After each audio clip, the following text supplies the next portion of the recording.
ओम शांति 6 नवंबर 2024। आज की मुरली। मीठे बच्चे, बाबा की दृष्टि हद और बेहद से भी पार जाती है। तुम्हें भी हद सतयुग, बेहद यानी कलयुग से पार जाना है। प्रश्न: ऊंच से ऊंच ज्ञान रत्नों की धारणा किन बच्चों को अच्छी होती है? उत्तर: जिनका बुद्धि योग एक बाप के साथ है, पवित्र बने हैं, उन्हें इन रत्नों की धारणा अच्छी होगी। इस ज्ञान के लिए शुद्ध बर्तन चाहिए। उल्टे सुल्टे संकल्प भी बंद हो जाने चाहिए। बाप के साथ योग लगाते लगाते बर्तन सोना बने, तब रत्न ठहर सके। ओम शांति। मीठे मीठे रूहानी बच्चों को रूहानी बाप बैठ रोज रोज समझाते हैं। यह तो समझाया है बच्चों को ज्ञान, भक्ति और वैराग्य का यह सृष्टि चक्र बना हुआ है। बुद्धि में यह ज्ञान रहना चाहिए। तुम बच्चों को हद और बेहद से पार जाना है। बाप को हद और बेहद से बाप तो पार है, उनका भी अर्थ समझना चाहिए ना। रूहानी बाप बैठ समझाते हैं। यह भी टॉपिक समझानी है कि ज्ञान, भक्ति पीछे है वैराग्य। ज्ञान को कहा जाता है दिन, जबकि नई दुनिया है, उसमें यह भक्ति अज्ञान है नहीं, वह है हद की दुनिया, क्योंकि वहाँ बहुत थोड़े होते हैं। फिर आहिस्ते आहिस्ते वृद्धि होती है। आधा समय बाद भक्ति शुरू होती है। वहाँ संन्यास धर्म होता ही नहीं, संन्यास व त्याग होता नहीं। फिर बाद में सृष्टि की वृद्धि होती है। ऊपर से आत्माएं आती जाती हैं, यहाँ वृद्धि होती रहती। हद से शुरू होती है, बेहद में जाती है। बाप की तो हद और बेहद से पार दृष्टि जाती है। जानते हैं हद में कितने थोड़े बच्चे होते हैं, फिर रावण राज में कितनी वृद्धि हो जाती है। अब तुमको हद और बेहद से भी पार जाना है। सतयुग में कितनी छोटी दुनिया है, वहाँ संन्यास व वैराग्य आदि होता नहीं। बाद में द्वापर से लेकर फिर और धर्म शुरू होते हैं। संन्यास धर्म भी होता है, जो घर बार का संन्यास करते हैं। सबको जानना तो चाहिए ना, उनको कहा जाता हठ योग और हद का संन्यास। सिर्फ घर बार छोड़ जंगल में जाते हैं। द्वापर से भक्ति शुरू होती है, ज्ञान तो होता ही नहीं। ज्ञान माना सतयुग त्रेता सुख, भक्ति माना अज्ञान और दुख। यह अच्छी रीति समझाना होता है। फिर दुख और सुख से पार जाना है। हद बेहद से पार मनुष्य जांच करते हैं ना, कहाँ तक समुद्र है, आसमान है। बहुत कोशिश करते हैं, परंतु अंत पा नहीं सकते हैं। एरोप्लेन में जाते हैं, उसमें भी इतना तेल चाहिए ना, जो फिर वापस भी लौट सके। बहुत दूर तक जाते हैं, परंतु बेहद में जा नहीं सकते। हद तक ही जाएंगे। तुम तो हद बेहद से पार जाते हो। अभी तुम समझ सकते हो, पहले नई दुनिया में हद है, बहुत थोड़े मनुष्य होते हैं, उसको सतयुग कहा जाता है। तुम बच्चों को रचना के आदि, मध्य, अंत की नॉलेज होनी चाहिए ना। यह नॉलेज और कोई में है नहीं। तुमको समझाने वाला बाप है, जो बाप हद और बेहद से पार है और कोई समझा न सके। रचना के आदि, मध्य, अंत का राज समझाते हैं। फिर कहते इससे भी पार जाओ, वहाँ तो कुछ भी रहता नहीं। कितना भी दूर जाते हैं, आसमान ही आसमान है। इनको कहा जाता है हद बेहद से पार। कोई अंत नहीं पा सकते, कहेंगे बेअंत। बेअंत कहना तो सहज है, परंतु अंत का अर्थ समझना चाहिए। अभी तुमको बाप समझ देते हैं। बाप कहते हैं मैं हद को भी जानता हूँ, बेहद को भी जानता हूँ। फलाने फलाने धर्म, फलाने फलाने समय स्थापन हुए हैं। दृष्टि जाती है सतयुग की हद तरफ, फिर कलयुग के बेहद तरफ। फिर हम पार चले जाएंगे, जहाँ कुछ नहीं। सूर्य चांद के भी ऊपर हम जाते हैं, जहाँ हमारा शांति धाम स्वीट होम है। यूँ सतयुग भी स्वीट होम है, वहाँ शांति भी है तो राज्य भाग्य सुख भी है, दोनों ही है। घर जाएंगे तो वहाँ शांति, सिर्फ शांति होगी, सुख का नाम नहीं लेंगे। अभी तुम शांति भी स्थापन कर रहे हो और सुख शांति भी स्थापन कर रहे हो। वहाँ तो शांति भी है, सुख का राज्य भी है। मूल वतन में तो सुख की बात नहीं। आधा कल्प तुम्हारा राज्य चलता है, फिर आधा कल्प के बाद रावण का राज्य आता है। अशांति है ही 5 विकारों से। 2500 वर्ष तुम राज्य करते हो, फिर 2500 वर्ष बाद रावण राज्य होता है। उन्होंने तो लाखों वर्ष लिख दिया है, एकदम जैसे बुद्धू बना दिया है। 5000 वर्ष के कल्प को लाखों वर्ष का देना बुद्धूपना कहेंगे ना। जरा भी सभ्यता नहीं है। देवताओं में कितनी दैवी सभ्यता थी, वह अब सब असभ्यता हो पड़ी है। कुछ नहीं जानते, आसुरी गुण आ गए हैं।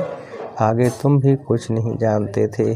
काम कटारी चलाए आदि मध्यम दुखी बना देते हैं, इसलिए उनको कहा ही जाता है रावण संप्रदाय। दिखाया है राम ने बंदर सेना ली, अब रामचंद्र त्रेता का, वहाँ फिर बंदर कहाँ से आए। और फिर कहते हैं राम की सीता चुराई गई। ऐसी बातें तो वहाँ होती ही नहीं। जीव जानवर आदि 84 लाख योनियाँ जितनी यहाँ हैं उतनी सतयुग त्रेता में थोड़े ही होंगी। यह सारा बेहद का ड्रामा बाप बैठ समझाते हैं। बच्चों को बहुत दूरंदेशी बनना है। आगे तुमको कुछ भी पता नहीं था। मनुष्य होकर और नाटक को नहीं जानते हैं। अभी तुम समझते हो सबसे बड़ा कौन है, ऊंचते ऊंच भगवान। श्लोक भी गाते हैं, ऊंचा तेरा नाम। अब तुम्हारे सिवाय और कोई की बुद्धि में नहीं है। तुम्हारे में भी नंबरवार हैं। बाप अहद और बेहद का दोनों राज समझाते हैं। उनसे पार कुछ भी नहीं है नहीं। वह है तुम्हारे रहने का स्थान, जिसको ब्रह्मांड भी कहते हैं। जैसे यहाँ तुम आकाश तत्व में बैठे हो, इनमें कुछ देखने में आता है क्या? रेडियो में कहते हैं आकाशवाणी। अब यह आकाश तो बेअंत है, अंत पा नहीं सकते, तो आकाशवाणी कहने से मनुष्य क्या समझेंगे? यह जो मुख है, यह है पोलार। मुख से वाणी यानी आवाज़ निकलती है, यह तो कॉमन बात है। मुख से आवाज़ निकलना जिसको आकाशवाणी कहा जाता है। बाप को भी आकाश द्वारा वाणी चलानी पड़े। तो बच्चों को अपना भी राज सारा बताया है। तुमको निश्चय होता है बहुत साज। जैसे हम आत्मा हैं, वैसे बाप भी परम आत्मा है, ऊंचते ऊंच आत्मा है ना। सबको अपना अपना पाठ मिला हुआ है। सबसे ऊंचते ऊंच भगवान, फिर प्रवृत्ति मार्ग का युगल मेरू, फिर नंबरवार माला देखो कितनी थोड़ी है। फिर सृष्टि बढ़ते बढ़ते कितनी बड़ी हो जाती है। कितनी करोड़ दानों अर्थात आत्माओं की माला है। यह सब है पढ़ाई। बाप जो समझाते हैं उनको अच्छी रीति बुद्धि में धारण करो। झाड़ की डिटेल तो तुम सुनते रहते हो। बीज ऊपर में है। यह वैरायटी झाड़ है। इनकी आयु कितनी है? झाड़ वृद्धि को पाता रहता है तो सारा दिन बुद्धि में यही रहे। इस सृष्टि रूपी कल वृक्ष की आयु बिल्कुल एक्यूरेट है। 5000 वर्ष से 1 सेकंड का भी फर्क नहीं हो सकता। तो बच्चों की बुद्धि में अब कितनी नॉलेज है। जो अच्छे सबूत हैं, मजबूत हैं, मजबूत तब होंगे जब पवित्र हों। इस नॉलेज की धारणा करने के लिए सोने का बर्तन चाहिए। फिर ऐसा सहज हो जाएगा जैसे बाबा के लिए सहज है। फिर तुमको भी कहेंगे मास्टर नॉलेजफुल। फिर नंबरवार पुरुषार्थ संसार माला का दाना बन जाएंगे। ऐसी ऐसी बातें बाबा बिगर कोई समझा न सके। यह आत्मा भी समझा रही है। बाप भी इस तन द्वारा ही समझाते हैं, न कि देवताओं के शरीर से। बाप एक ही बार आकर गुरु बनते हैं। फिर भी बाप को ही पाठ बजाना है। 5000 वर्ष बाद आकर पाठ बजाएंगे। बाप समझाते हैं ऊंचते ऊंच मैं हूँ। फिर है मेरू जो आदि में महाराजा महारानी है। वो फिर जाकर अंत में आदिदेव आदिदेवी बनेंगे। यह सारा ज्ञान तुम्हारी बुद्धि में है। तुम कहाँ भी समझाओ तो वंडर खाएंगे। यह तो ठीक बताते हैं। मनुष्य सृष्टि का विरूप ही नॉलेजफुल है। उनके बगैर और कोई नॉलेज दे नहीं सकते।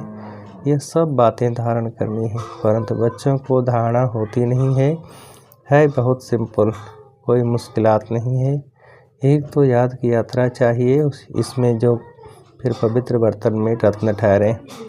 यह ऊंचते ऊंच रत्न है। बाबा तो जवाहरी था, बहुत अच्छा हीरा माणिक आदि आता था तो चांदी के डिब्बे में कपूस आदमी अच्छी रीति रखते थे।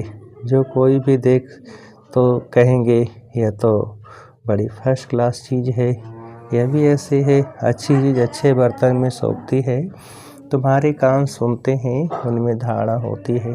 पवित्र होगा, बुद्धि योग बाप से होगा तो धारणा अच्छी होगी, नहीं तो सब निकल जाएगा। आत्मा भी है कितनी छोटी, उनमें कितना ज्ञान भरा हुआ है। कितना अच्छा शुद्ध बर्तन चाहिए, कोई संकल्प भी न उठे। उल्टे सुल्टे संकल्प सब बंद हो जाने चाहिए। सब तरफ से बुद्धि योग हटाना है। मेरे साथ योग लगाते लगाते बर्तन सोना बना दो तो रत्न ठहर सकें। फिर दूसरों को दान करते रहेंगे। भारत को महादानी माना जाता है। वह धन दान तो बहुत करते हैं, परंतु यह है अविनाशी ज्ञान रत्नों का दान। देह सहित जो कुछ है वह सब छोड़कर एक के साथ बुद्धि का योग रहे। हम तो बाप के हैं, इसमें ही मेहनत लगती है। हेम ऑब्जेक्ट तो बाप बता देते हैं, पुरुषार्थ करना बच्चों का काम है। अब ही इतना ऊंच पद पा सकेंगे। कोई भी उल्टा सुल्टा संकल्प व विकल्प न आए। बाप ही नॉलेज का सागर हद बेहद से पार है। सब बैठ समझाते हैं। तुम समझते हो बाबा हमको देखते हैं, परंतु हम तो हद बेहद से पार ऊपर चला जाता हूँ। मैं रहने वाला भी वहाँ का हूँ, तुम भी हद बेहद से पार चले जाओ। संकल्प विकल्प कुछ भी न आए, इसमें मेहनत चाहिए। गृहस्थ व्यवहार में रहते कमल फूल समान बनना है। हथ काटे दिल याटे। गृहस्थी तो बहुत हैं, गृहस्थी जितना उठाते हैं उतना घर में रहने वाले बच्चे नहीं। सेंटर चलाने वाले, मुरली चलाने वाले भी नापास हो जाते हैं और पढ़ने वाले ऊंच चले जाते हैं। आगे तुमको सब मालूम पड़ता जाएगा। बाबा बिल्कुल ठीक बताते हैं। हम जो पढ़ाते थे उनको माया खा गई। महारथी को माया एकदम हप कर गई है नहीं। माया भी ट्रेडर बन जाते हैं। विलायत में भी ट्रेडर बन पड़ते हैं ना। कहाँ कहाँ जाकर शरण लेते हैं। जो पावरफुल होते हैं उस तरफ चले जाते हैं। इस समय तो मौत सामने है ना, तो बहुत ताकत वाले पास जाएंगे। अभी तुम समझते हो बाप ही पावरफुल है। बाप है सर्वशक्तिमान। हमको सिखलाते सिखलाते सारे विश्व का मालिक बना देते हैं। वहाँ सब कुछ मिल जाता है। कोई अप्राप्त वस्तु नहीं होती जिसकी प्राप्ति के लिए हम पुरुषार्थ करें। वहाँ कोई ऐसी चीज़ होती नहीं जो तुम्हारे पास न हो। सभी नंबरवार पुरुषार्थ अनुसार पद पाते हैं। बाप बिगैर ऐसी बातें कोई नहीं जानते। सब हैं पुजारी, भल बड़े बड़े शंकराचार्य आदि हैं। बाबा उन्हों की महिमा भी सुनाते हैं। पहली पवित्रता की ताकत से भारत को बहुत अच्छा थमाने निमित्त बनते हैं। सो भी जब सतो प्रधान होते हैं, अभी तो तुम प्रधान हैं, उनमें क्या ताकत रखी है। अभी तुम जो पुजारी थे सो फिर पूज्य बनने का पुरुषार्थ कर रहे हो। अभी तुम्हारी बुद्धि में सारा ज्ञान है। बुद्धि में धारणा रहे और तुम समझाते रहो। बाप को भी याद करो। बाप ही सारे झाड़ का राज समझाते हैं। बच्चों को मीठा भी ऐसा बनने का है।